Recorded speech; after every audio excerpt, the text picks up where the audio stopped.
నా ప్రియమైన బిడ్డా, నేను ఎన్నిసార్లు చెప్పినా నా మాటలు నీవు అర్థం చేసుకోవడం లేదు. ఎందుకని నా మాట నీవు లెక్క చేయడం లేదు? ఇకనైనా నేను చెప్పే మాటలు జాగ్రత్తగా వినుము, ఆలకించుము. నీ భవిష్యత్తు గురించి నేను చెబుతున్నాను. నీవు అంటావు, నేను డిగ్రీ చదువుకున్నాను, BA BCom CEC BSc MSc MSc BEd BSc BEd MNS nursing course BTech MTech B pharmacy pharmacy hardware MBBS polytechnic ఇంకా పెద్ద పెద్ద చదువులు చదువుకున్నాను. ఉద్యోగం కోసం ఎదురుచూస్తున్నాను, అయినా ఉద్యోగం రాలేదు.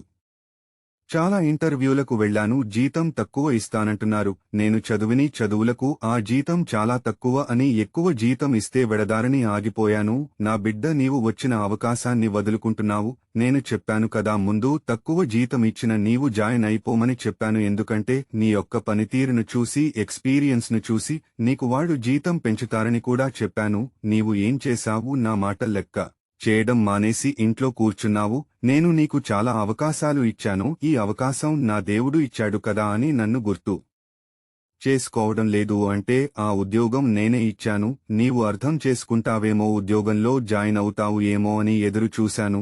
నీవు మాత్రము ఉద్యోగం వద్దు, ఎక్కువ జీతం కావాలని ఇంట్లోనే ఉన్నావు. ఇప్పటికైనా పర్వాలేదు, నిన్ను ఇంటర్వ్యూకి పిలిచినప్పుడు నీవు వెళ్లి ఎంత జీతమిచ్చినా ముందు జాయిన్ అయిపో, తర్వాత నీ ఎక్స్పీరియన్స్ ని బట్టి నీకు ఎక్కువ జీతం ఇస్తారు. అంటే ఆ జీతం నేను నీకు పెంచుతాను అని గుర్తుంచుకో. నీకులాగా చాలామంది అదే చేస్తున్నారు. నీవు నా బిడ్డవు కాబట్టి నేను నీకు అన్ని విషయాలు వివరించి చెబుతున్నాను. ఎవరైనా సరే నా మీద ఆధారపడి నేను దేవుడనని విశ్వసించి నన్ను అడిగినట్లయితే నీకు ఏదైనా ఇస్తాను, ఏ ఉద్యోగమైనా ఇస్తాను, ఏ సమస్యనైనా తీరుస్తాను, నీ ఆర్థిక సమస్యలన్నీ తీరుస్తాను, నీ అప్పులన్నీ తీరుస్తాను, కుటుంబం భారం అంతా నేను తొలగిస్తాను. నీకు ఏది అవసరమొచ్చినా, ఏది కావాలన్నా, ఏది పొందుకోవాలన్నా నాకు మొరపెట్టినట్లయితే, నాకు ప్రార్థన చేసినట్లయితే, అంటే ఇలా ప్రార్థన చేయాలి. బైబిల్ వాక్యము చదువు. మార్కు సువార్త 11వ అధ్యాయము 24వ వచనము. అందుచేత ప్రార్థన చేయనప్పుడు మీరు అడుగుచున్న వాటి నెలను పొందియున్నామని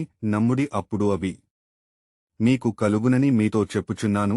నీవు ప్రార్థనలో ఇలా మొరపెట్టినట్లయితే నీ ప్రార్థన ఆలకించి నీవు అడిగినవన్నీ నేను ఇస్తాను. నిన్ను పైవానిగా ఉంచుతానుగాని క్రిందివానిగా ఉంచెను, తలగా పెడతానుగాని తోకగా పెట్టను. నిన్ను చూచి ఎగతాళి చేసినవారు, నీ మీద నిందలు వేసినవారు, నిన్ను చిన్న చూపు చూచినవారు నిన్ను చూసి ఆనందించే రోజు తప్పక వస్తాది. కనుక నీవు విశ్వాసమును విడిచిపెట్టవద్దు. నీ దేవుడను నీ ప్రభువుడనైన యేసయ్య నా మాట ఇస్తున్నాను. ఆమెన్.